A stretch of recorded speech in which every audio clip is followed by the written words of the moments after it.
Hey everybody, how's it? Aloha. This is Jeeps here at the Decomposer Lounge.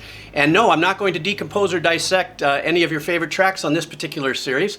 I'm calling this, So You Want to Be a Composer? Let's talk about it. Don't worry, I'm not going to recycle that as an intro. For those of you who know I am, because you're on this channel, you know. But if you don't, my name is George Del Barrio, but known as GiBi Del Barrio. And here on the channel, I'm Jeebs. That's my nickname. My life as a composer has been around probably some of the most unsung but exciting parts of being a composer, which is the radio jingles, custom jingles on TV, all the promos you hear on TV, like Tonight on Fox, all that stuff is what I've made a living at. Yes, I've done film and TV and other custom jobs, but for those of you who are saying, well, okay, well, what are your creds, buddy, before I listen to you? My creds are really not that badass, but they are to certain people who are looking for this kind of success. So I have had licensed out over 3,000 tracks of music around TV and film, which are trackable by my professional rights organization. And my father, my uncle, their credits are down below. Maybe you want to take a look at that. You'll see what the roots, where my roots were embedded as I grew to become a composer. My father, you never heard of him, but when you click on his link, you'll go, same with my uncle. And also I have my grandfather's link and my granduncle's link, which I think he's got about 75 films there. But my uncle says he did more than that, but whatever. That's Argentina, and who's keeping count at a certain point. What I want to talk about here is not only to be a composer if you want to go into the world of being a professional composer, but also a hobbyist composer. I'm finding on my channel there's a lot of people that just do it for fun. And also a song composer, which I mean adding arrangements. Whether you're writing your own stuff, how would you layer things and stuff. I'm going to talk about all kinds of different aspects from my point of view. I'm going to lean into a lot of my experiences on this journey here, where how did I negotiate this? How did I do that? Because there's enough schools and great things online to teach you how to be a composer. And I don't want to get involved in that. My thing is more about, let me share some experiences. Let's have some fun. You'll never have to pay for anything. I'm not selling courses or books unless you want to buy me a cup of coffee. You guys on the channel know what that is.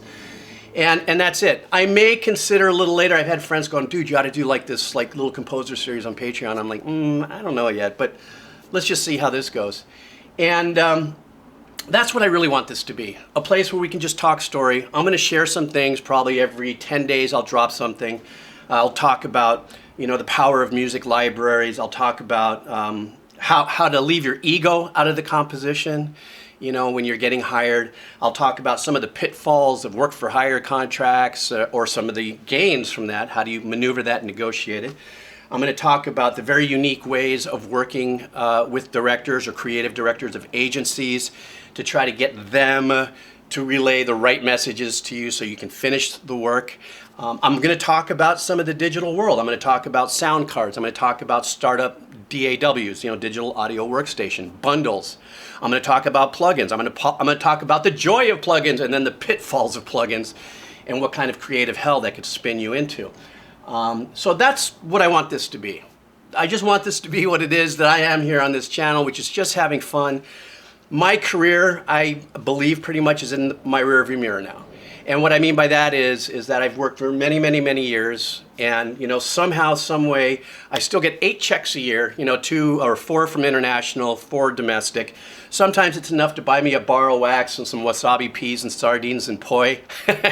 If you're in Hawaii, you're familiar. You guys laughing right now. And then there's times where I could buy dinner for everybody.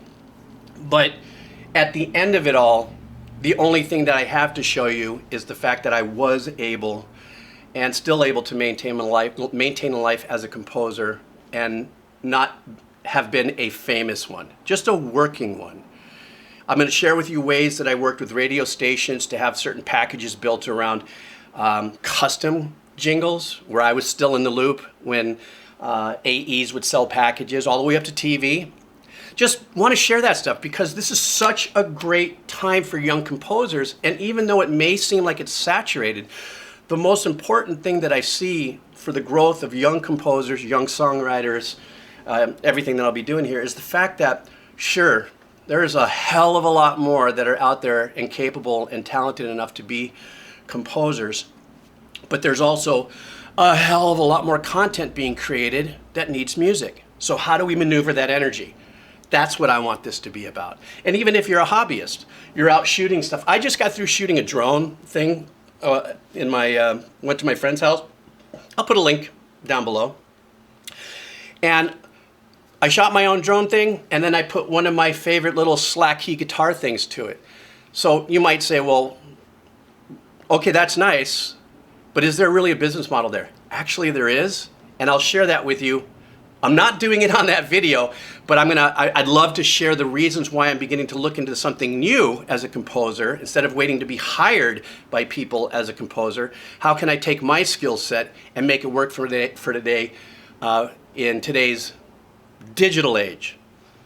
If I'm shooting my own stuff and I put my music up on YouTube and it starts to blow up, well, forget making money on the advertising, that's fine, but how about the music? If that's my music there, potentially couldn't I sell a bundle? So it's that thinking and that maneuvering and that I'm just going to share with you. So this video went a little longer than I anticipated, but you're laughing already when I say that, especially if you're already on this channel going, oh, well, Jeeves, we already know how you are.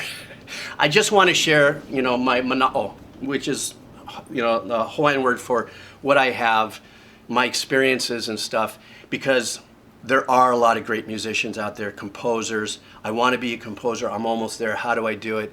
And if I can, like I say, present my salad bar of information, ideas, failures and successes in a certain way, then maybe you can pull from it and just have a great time, So once again, I do want you to check below if you are curious. I don't have any real creds. There is a website there you can go to. But and I do have an IMDb page, but I'm not going to put that there. But I got my father's, all that stuff's down there, so you can just check it out and hang out and have fun. And if you know anybody that's maybe thinking about breaking into the business or curious about how this works, yeah, share the video. That works for me. Works for me. So does a cup of coffee. You guys know that, don't you already? Oh, my life. What am I going to do? All right, guys, listen. Take care of yourself. Have a great day. I'll see you on the next run of So You Want to Be a Composer? Let's talk about it. Aloha. All right.